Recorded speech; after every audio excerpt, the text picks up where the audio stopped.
Hey everyone, Alex Talander here, and welcome to our bonus content as we work on putting Ostium Season 6 together. We're continuing with our Behind the Ostium series as we go in depth with the making and discussion of how each episode of Ostium came to be, as well as much more. I am joined by Dwayne Farver, a big fan of the show and creator of the spin off podcast Manifestations. If you enjoyed the Behind the Ostium series, you can get full access to over 50 episodes right now by supporting Team Ostium on Patreon at patreon.com/ostiumpodcast. You'll also get access to a bunch of other bonus content on there too. Once again, that's patreon.com/ostiumpodcast. We'll continue working on getting Ostium Season 6 ready for release in 2022. But for now, sit back and enjoy another episode of Behind the Ostium. All right, what's the next one on your list? We got a couple more, right? Each, yeah. Yep. So I listed Copperheart. It's a relatively new show, but though he brings out episodes every week, so they're like on episode 14 or 15 now, I think, aren't they? It's an odd numbering system. I'm not sure. It's up there though. Yeah. We have two storylines. Yeah, that's where I was like trying to think. I'm like, yeah, it's probably around 15. But yeah, and that's one of the things that I'm really enjoying is something happened in the main. Well, I don't even know which one's the main storyline. Something happened in one of the storylines, and then the other storyline is trying to figure out what happened. Right. And through all these recordings and everything too. Yeah, and it's another one where it's not going where I thought it was going, but in a good way. Because it was one of those shows where when I first listened to it, I felt like I was thrown in the deep end. But because there's that other storyline, it was like, you've got a lifeline. They're explaining what. Yeah. They're not really doing a good job getting to the explanation because the weirdness that's going on in the story is, I don't know a good way to word it. It's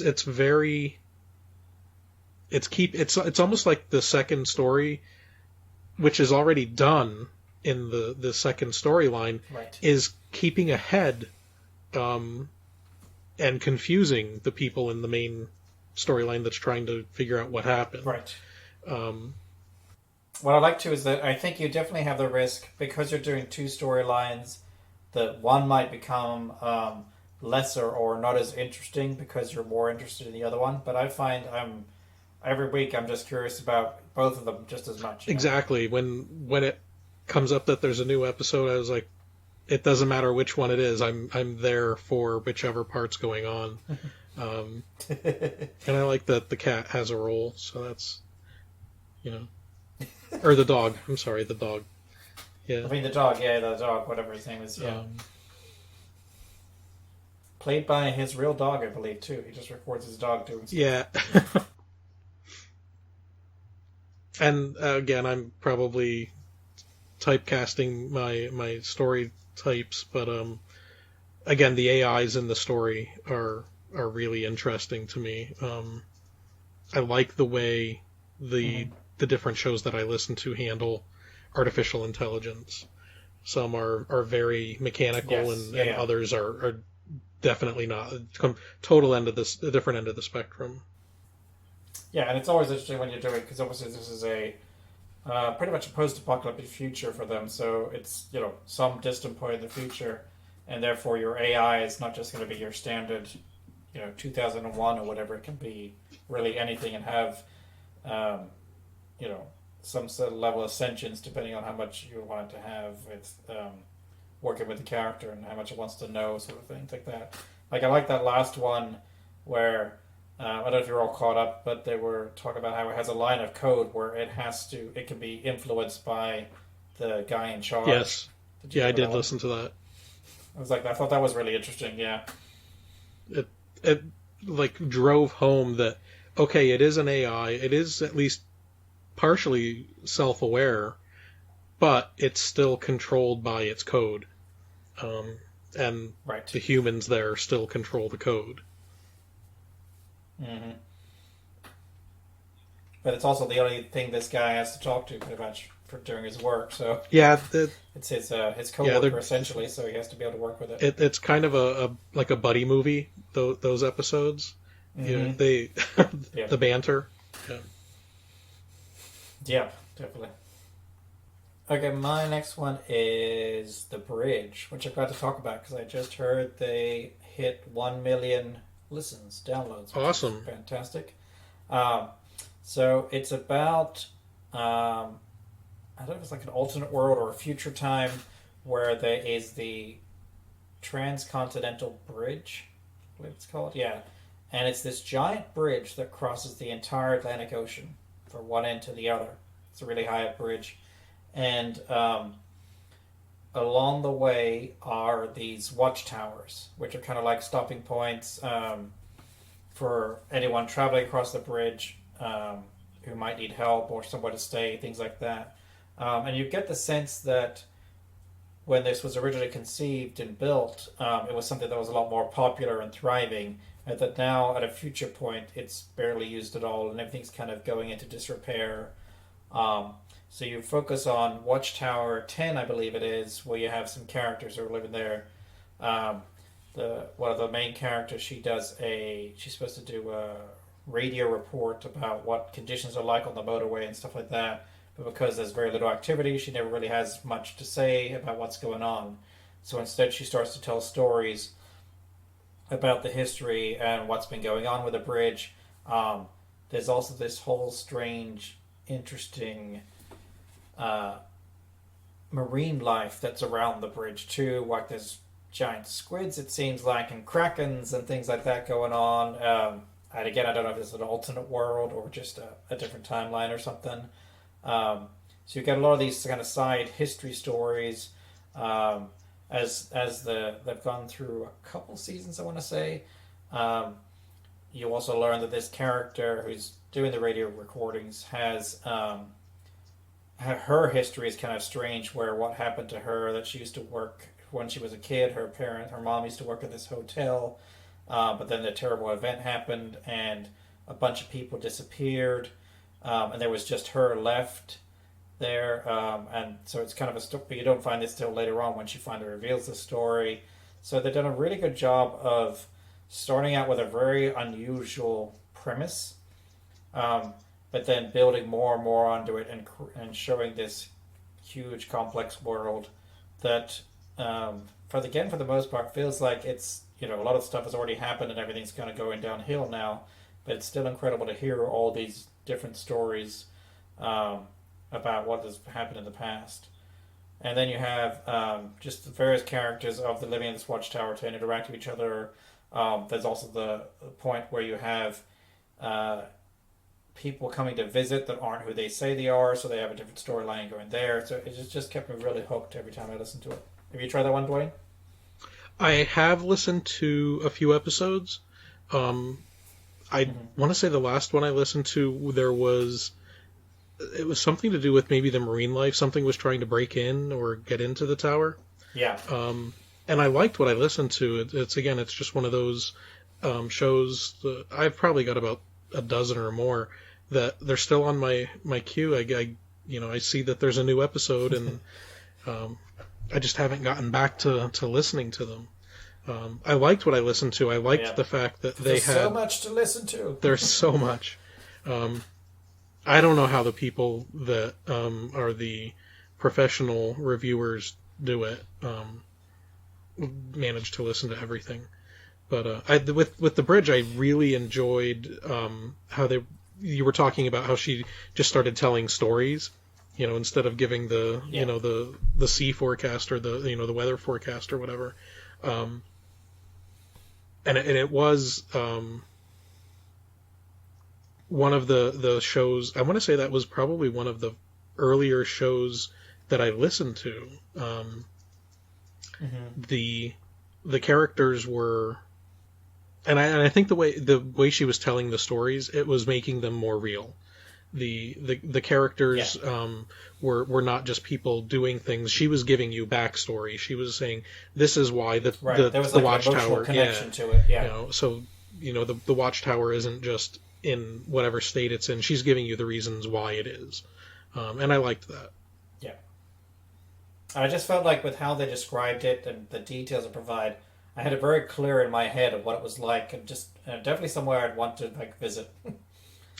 Yeah, but it didn't seem like anyone else was visiting. Yeah. So yeah, the idea of a transcontinental bridge is interesting. It would have to be really high though if you want ships to be able to pass under especially the way it was executed in the podcast. It makes sense that there would be an entirely new. I don't want to call it an ecosystem, but of the bridge. Yeah. Yeah. Cool. Well, you want to move on to your next one? So for my last one, I picked a relatively new one, another relatively new one, Unwell, and that's another one where it's a slow build, at least in the beginning, that it keeps you guessing and questioning. Really, Yeah. the story is someone who is going back to see their mother. In a town where at first I thought it was where she grew up, but then we find out it's really only where she visited when she was a child, because that's where her mother lived.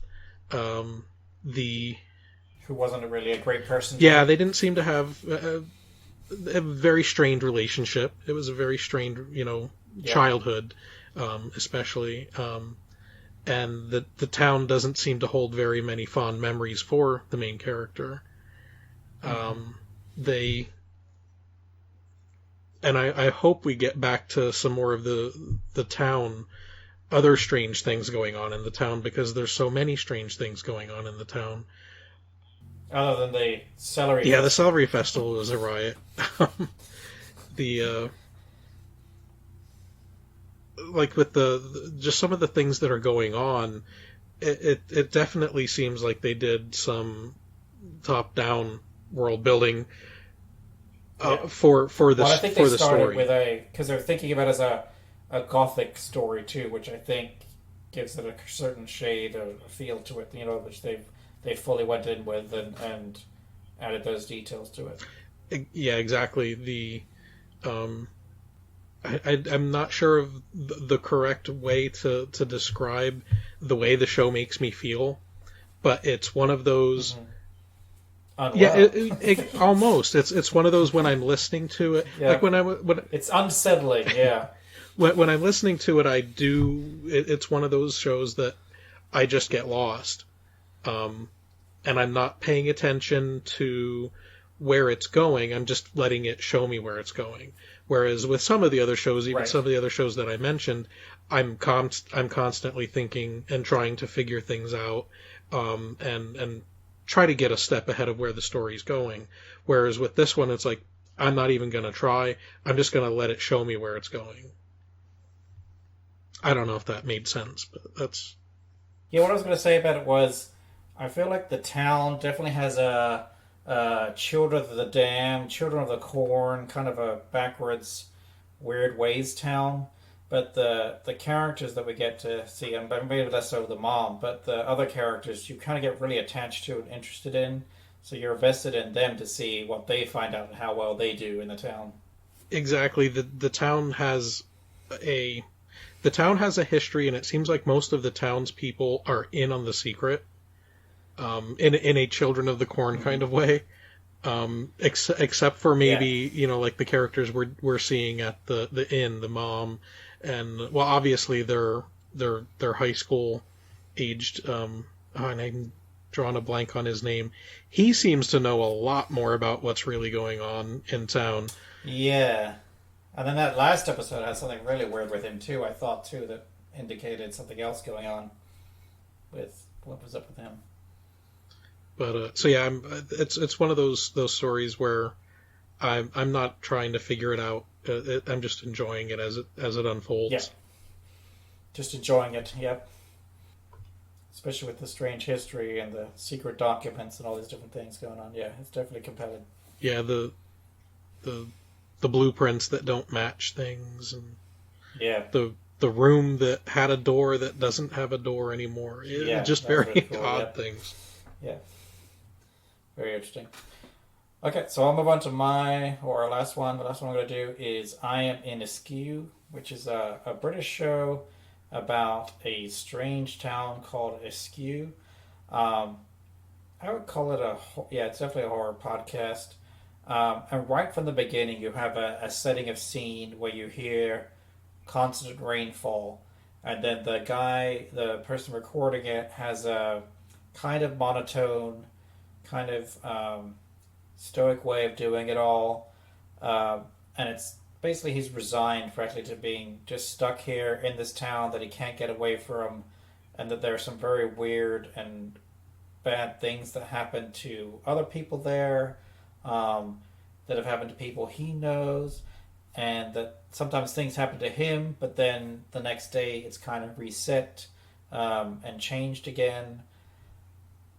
Again, it's kind of like a Village of the Damned where he's stuck there, can't get out. And there's been times where there's one or two episodes where he thought he had his way out, or he thought he did get out, and it turned out it was just a trick, and that he was still stuck there.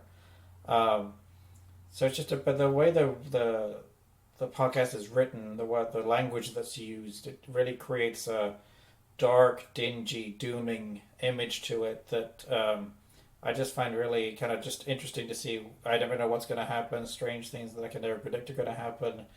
Um, but it just has this whole unique ambience that really, gets me hooked when I'm listening to it. Have you tried that one? I have not, but after that description, I'm going to have to. That sounds really interesting. The Yeah, it's I bizarre. have read, I have heard of it and I've read about it, but I didn't know it was quite that off the wall or out of Yeah. unexpected. So yeah, that where a town is doing weird things on its own is always a good indicator of an Yeah. interesting story. I wouldn't know anything about that. Okay, I think that wraps up this part.